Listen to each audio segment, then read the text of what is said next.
Hello, ഇന്ന് നമുക്ക് നല്ലൊരു ചേന തോരൻ തയ്യാറാക്കിയെടുക്കാം. അതിനായിട്ട് ഞാനിവിടെ ചേന ഇതുപോലെ ചെറിയ ചെറിയ കഷ്ണങ്ങളാക്കി മുറിച്ചെടുത്തിട്ടുണ്ട്. ഇനി നമുക്ക് അരപ്പിന് വേണ്ട സാധനങ്ങൾ എന്തൊക്കെയാണെന്ന് നോക്കാം. തേങ്ങ, കുഞ്ഞുള്ളി, കുരുമുളക്, മല്ലി, പെരിഞ്ജീരകം, പിന്നെ കറിവേപ്പില, പിന്നെ ഇത്തിരി മഞ്ഞൾപ്പൊടിയും മുളക് ഞാനിവിടെ കുഞ്ഞി കാന്താരി മുളക് എടുത്തിരിക്കുന്നത്.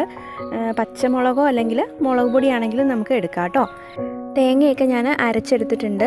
ഒരുപാട് അങ്ങ് അരയണ്ട, തോരൻ അരയ്ക്കുന്ന പാകം അറിയാമല്ലോ, അപ്പോൾ ആ ഒരു പാകത്തിൽ അരച്ചെടുക്കുക. ഇനി ഒരു പാനിലേക്ക് കുറച്ച് വെളിച്ചെണ്ണ ഒഴിച്ച് കൊടുക്കാം കേട്ടോ. വെളിച്ചെണ്ണ ഒന്ന് ചൂടായി വരുമ്പോഴേക്കും നമുക്ക് കടുക് ഇട്ട് കൊടുക്കാം.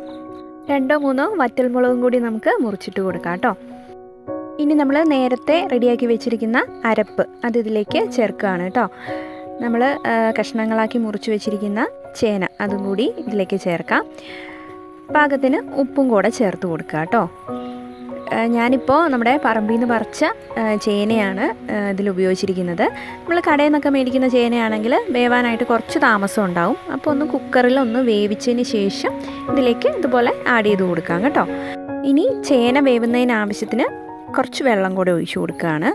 അപ്പോൾ ഇത് ഞാൻ പറഞ്ഞു, പറമ്പിൽ നിന്ന് പറിച്ച ചേനയാണ്, ഫ്രഷാണ്. അതുകൊണ്ട് ഒരുപാട് വെള്ളം ഒഴിച്ചു കൊടുക്കേണ്ട ആവശ്യമില്ല. അതുകൊണ്ട് കുറച്ച് വെള്ളമേ ഒഴിക്കുന്നുള്ളൂ കേട്ടോ.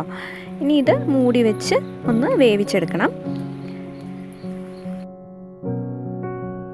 അപ്പോൾ നമ്മുടെ തോരൻ റെഡി ആയിട്ടുണ്ടാവും. നമുക്കൊന്ന് തുറന്ന് നോക്കാം കേട്ടോ. വെള്ളമൊക്കെ വറ്റിയിട്ടുണ്ട്. ഇപ്പോൾ വെള്ളം കൂടുതലുണ്ടെങ്കിൽ ഒന്നും കൂടി ഒന്ന് ഇളക്കിയിട്ട് കൊടുത്താൽ മതിയാകും. ഇപ്പോൾ കഷ്ണങ്ങളൊക്കെ പാകത്തിന് വേവായിട്ടുണ്ട്. നമുക്ക് നോക്കാം.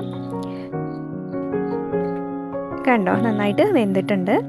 അപ്പോൾ ഇത്രയേ ഉള്ളൂ നമ്മുടെ ചേനത്തോരൻ. ചോറിൻ്റെ കൂടെയൊക്കെ കഴിക്കാൻ നല്ല ടേസ്റ്റാണ്. അപ്പോൾ എല്ലാവരും ഒന്ന് ട്രൈ ചെയ്ത് നോക്കുക കേട്ടോ. ഇഷ്ടമായാൽ നമ്മുടെ ചാനൽ കൂടി ഒന്ന് ലൈക്ക് ചെയ്യുക, ഷെയർ ചെയ്യുക, സബ്സ്ക്രൈബ് കൂടി ചെയ്തോളൂ കേട്ടോ.